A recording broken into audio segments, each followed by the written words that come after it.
good day everyone. I'm Jessa Panadera and our topic for today is about the soil management practices for mitigation. So when we say mitigation, ang pinakang goal natin ay pabagalin or pigilin natin yung climate change. So isipin nyo kung ang ating lupa ay parang isang higanteng container na kapag mali ang mga alaga natin, naglalabas ito ng init. Nakikita nyo yung mga moist doon. Pero kapag tama naman ang management, kaya nitong sipsipin ang pollution sa hangin. May dalawa tayong main strategies dito which is yung carbon sequestration at reducing emission. So, for the strategy number 1 is the carbon sequestration. Una, carbon sequestration is ito yung proseso kung saan ikinukulong natin ang carbon dioxide sa loob ng lupa para hindi ito magpainit sa atmosphere.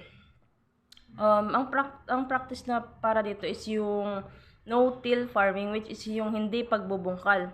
So, example nito is, imbis na gamitan ng traktura para lang baliktarin ang buong lupa bago magtanim, so iniwan lang mga natirang dayami or inanihan sa ibabaw. So, bakit yun yung example? Kasi kapag binungkal yung lupa, na-expose ang carbon sa oxygen, kaya nagiging carbon dioxide ulit ito. So, no-till yung carbon ay nananatiling nakabaon.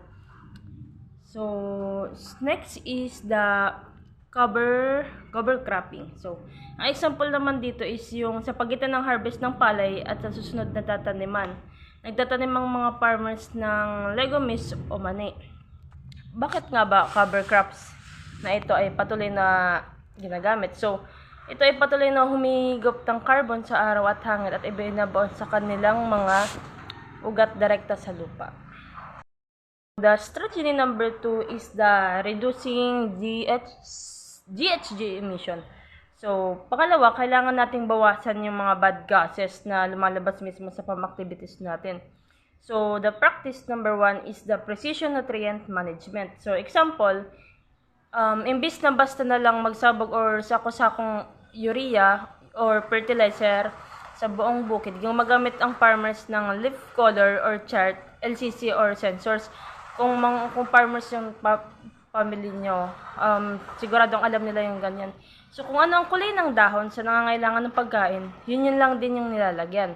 So, bakit? Kasi ang sobrang fertilizer ay nagiging nitrous oxide. Kasi ang nitrous oxide ay isang gas na mas malakas magpainit ng mundo kaysa sa carbon dioxide. So, next is the biochar application. Biochar application. So, yung mga rice husk or ipa, yung mga ipa na tinatawag, yung pinagtabasan ng puno, imbis na sunugin silang sa kalsada, ay nagdudulot ito ng usok.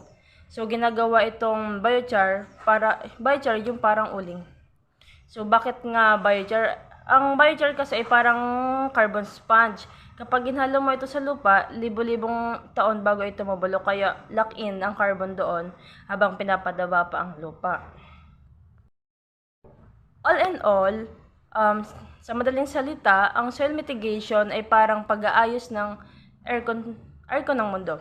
So, kung gagamit tayo ng composting, biochar, at tamang fertilizer use, hindi lang nagpapataba ng pananim, tinutulungan din nating palamigin ang ating planeta. So, lagi nating tatandaan na healthy soil is healthy climate. So, yun lang. Thank you.